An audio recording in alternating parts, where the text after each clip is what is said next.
नमस्कार और M2R5 की इस प्रैक्टिकल सीरीज में एक बार फिर से आपका स्वागत है, जहां पर हम देख रहे हैं आपके वेब डिज़ाइनिंग से जुड़े मोस्ट इम्पॉर्टेंट क्वेश्चन जो आपके एग्जाम में आ चुके हैं या आ सकते हैं।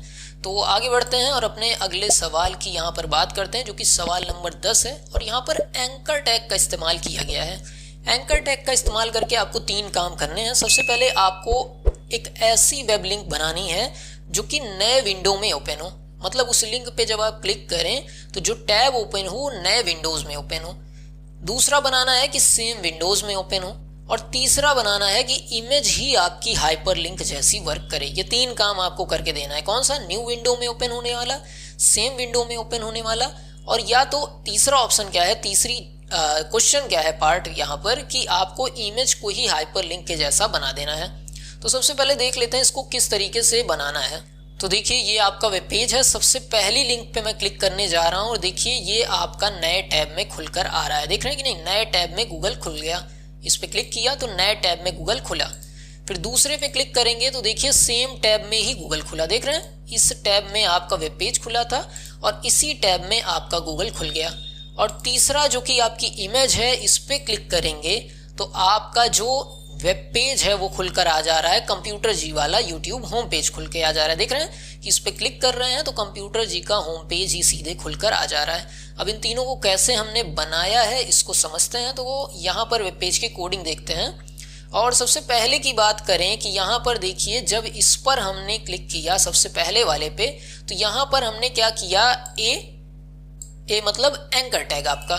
फिर आपका HREF हमने यूज किया। HREF के में हमने क्या लिखा, उस लिंक का नाम जो ओपन होना है। हाइपर लिंक का रेफरेंस होता है। HREF मतलब हाइपर लिंक का रेफरेंस। और यहाँ पर target is equal to blank लिखने से क्या हुआ कि ये नए टैब में खुल जाएगा। Target is equal to blank ये मेन लाइन है। और यहाँ पर जो टेक्स्ट आप ऊपर दिखाना चाहते हैं वो लिखेंगे। फिर एंकर टैग को आप बंद करेंगे और फिर रो को ब्रेक कर देंगे। आसान सी चीज है। देखिए यहाँ पर ये सारी चीज देखिए, टाइटल, हेड, बॉडी, ये सब पहले समझा चुका हूँ, इसलिए इसको नहीं समझा रहा हूँ। यहीं से मैं शुरू किया क्योंकि बाकी सारी चीजें आपको समझ में आती होंगी।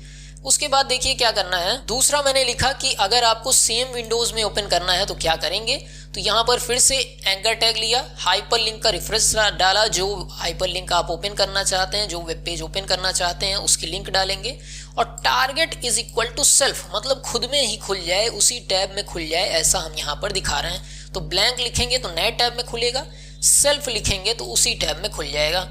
उसके बाद आगे की चीज है, यहाँ पर देखिए हमने क्या लिखा है। हमने फिर से हाइपरलिंक का रेफरेंस डाला है, ये हमारे यूट्यूब होम पेज का है।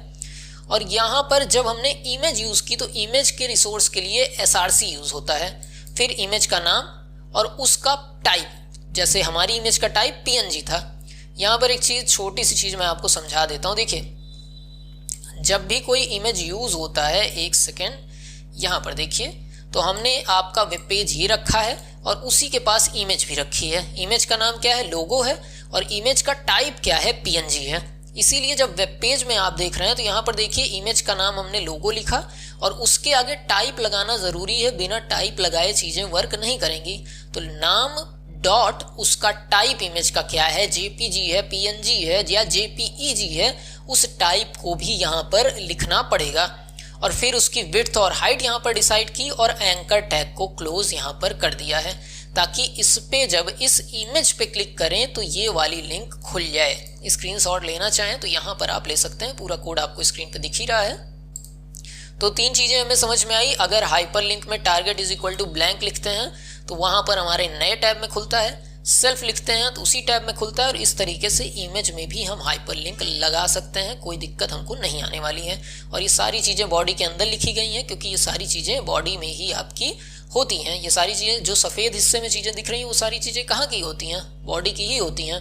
तो एक बार प्रयास करिए, न रन हो तो कोड आंसर यहाँ पर लिखा ही है, कोड आपने देखा ही होगा, उसको देख के प्रयास करिए। फिर भी ना समझ में आए तो कमेंट करके हमसे पूछिए, हम आपके हर सवाल का जवाब देंगे।